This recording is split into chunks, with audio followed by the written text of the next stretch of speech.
সঙ্গে 6 মাস এবং 6 বছরের দুটো বাচ্চাকে নিয়ে বেরিয়ে পড়লাম ইউরোপ ভ্রমণের উদ্দেশ্যে।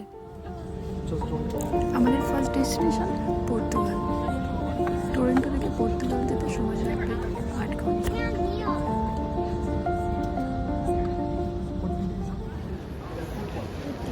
পৌঁছে গেছি লিসবন এয়ারপোর্টে। এখন আমরা পর্তুগালের উদ্দেশ্যে রওনা দেব।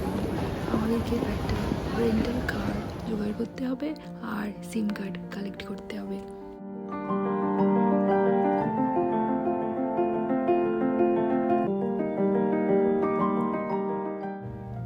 এইবার আমরা গাড়িটা হাতে পেলাম।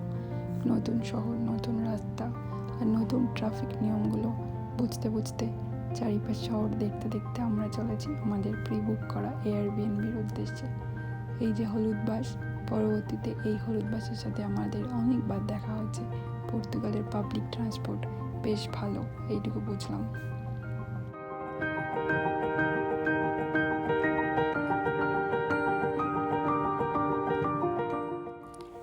এইবার লিসবন শহর ঘুরে দেখার পালা।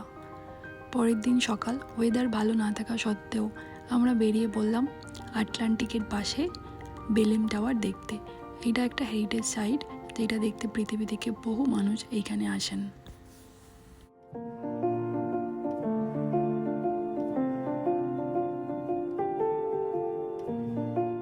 মেঘলা আকাশ, সুন্দর সাদা লালের মোড়া লিসবন সিটি আর ব্রিজের ওপর থেকে দ্রুত গতিতে ছুটে চলা গাড়ি, এই সমস্ত কিছু উপভোগ করতে করতে এগিয়ে চললাম আমাদের নেক্সট ডেস্টিনেশনের দিকে।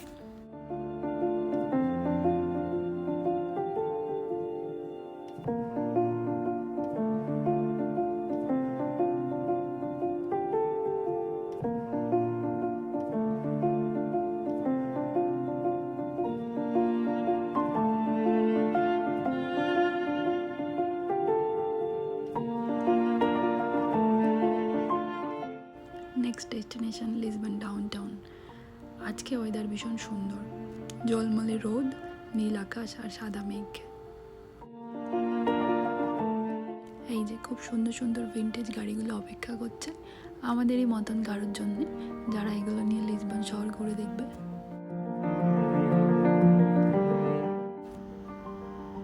এইবার একটু হেঁটে হেঁটে শহরটা ঘুরে দেখব। মাঝখানে সুন্দর রেস্টুরেন্ট আর দুই দিক দিয়ে সারি সারি লোক হেঁটে চলেছে। আমার কোথাও গিয়ে ধর্মতলার কথা মনে পড়ছিল। এইখানে একটা অদ্ভুত স্বভাব হলো, পৃথিবীর যেই প্রান্তেই যাই না কেন, ঘুরে ফিরে ঠিক কলকাতার ধর্মতলা, গড়িয়াহাট আমি খুঁজে বার করবই করব।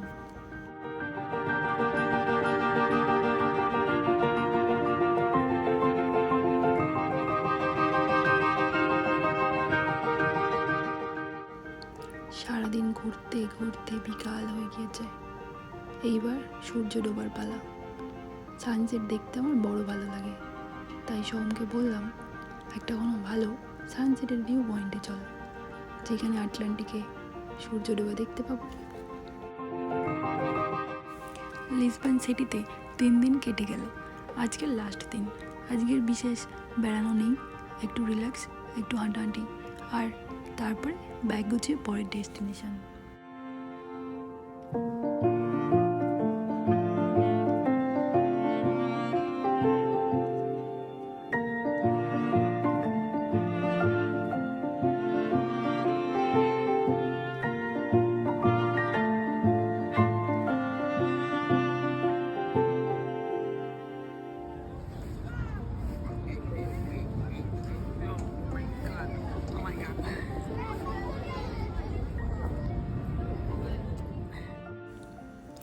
পর্তুগিজ স্টার্ট খেলাম, ই বাইক চালালাম, প্রচুর ঘুরলাম।